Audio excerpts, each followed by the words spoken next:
নোয়াখালী ৫ এ আসনে ঘুরে ফিরে এমপি হয়েছেন মওদুদ আহমেদ আর ওবায়দুল কাদের। বিএনপি আর আওয়ামী লীগে যতদিন তারা ছিলেন ততদিন অন্য কেউ প্রার্থীও হয়নি। তবে এবার পরিস্থিতি ভিন্ন। মওদুদ আহমেদ প্রয়াত হয়েছেন ২০২১ সালে আর ওবায়দুল কাদের পালিয়েছেন ২০২৪ সালের সরকার পতনের পর। এবার আলোচনায় এসেছে আসনটিতে এমপি হবেন কে। বিএনপি থেকে মওদুদ আহমেদের কোনো উত্তরসূরি, নাকি জামায়াত, নাকি অন্য কোনো প্রার্থী এবার যাবে সংসদে।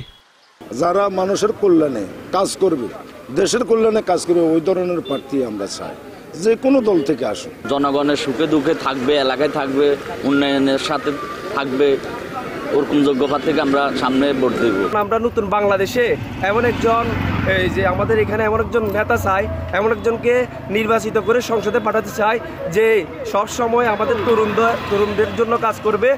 সরেজমিনে নোয়াখালীর কোম্পানিগঞ্জ, কবিরহাট ও সদর উপজেলা ঘুরে দেখা গেছে আসন জুড়ে চলছে প্রার্থীদের দৌড়ঝাঁপ। বিএনপির মনোনয়ন পেয়ে শোডাউন দিয়েছেন জেলা বিএনপির সদস্য ব্যবসায়ী ফখরুল ইসলাম।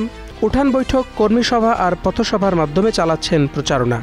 সন্ত্রাস, চাঁদাবাজ, দখলবাজ, মাদকবাজি এগুলোকে বিদায় করা হবে ভালো কাজের মাধ্যমে। মাদক মুক্ত, সন্ত্রাস মুক্ত, এরপরে সালিশ বাণিজ্য মুক্ত সমাজ তৈরির মাধ্যমে এখানে আমাদের শূন্যতা পূরণ করা হবে ইনশাআল্লাহ। অন্যদিকে জামায়াতের প্রার্থী অধ্যক্ষ বেলায়েত হোসেনও চালাচ্ছেন প্রচারণা। নেতাকর্মীদের নিয়ে ১ বছর আগে থেকেই চলছে তার জনসংযোগ। প্রত্যেকটা দলের উদ্দেশ্য জনকল্যাণ, সুতরাং প্রত্যেক জনকল্যাণকামী রাজনৈতিক দলকে একসাথ করে আমরা দেশের উন্নয়নে, দেশের কল্যাণে এবং আমাদের রাস্তাঘাট, আমাদের শিক্ষা প্রতিষ্ঠান, ধর্মীয় প্রতিষ্ঠান, হিন্দু ধর্ম হোক, ইসলাম ধর্ম হোক, প্রত্যেকের উন্নয়নে সবার সহযোগিতায় আমি কাজ করব। এছাড়াও মাঠে আছেন খেলাফত মজলিসের মাওলানা আলী আহমদ এবং ইসলামী আন্দোলন বাংলাদেশের মাওলানা আবু নাসের।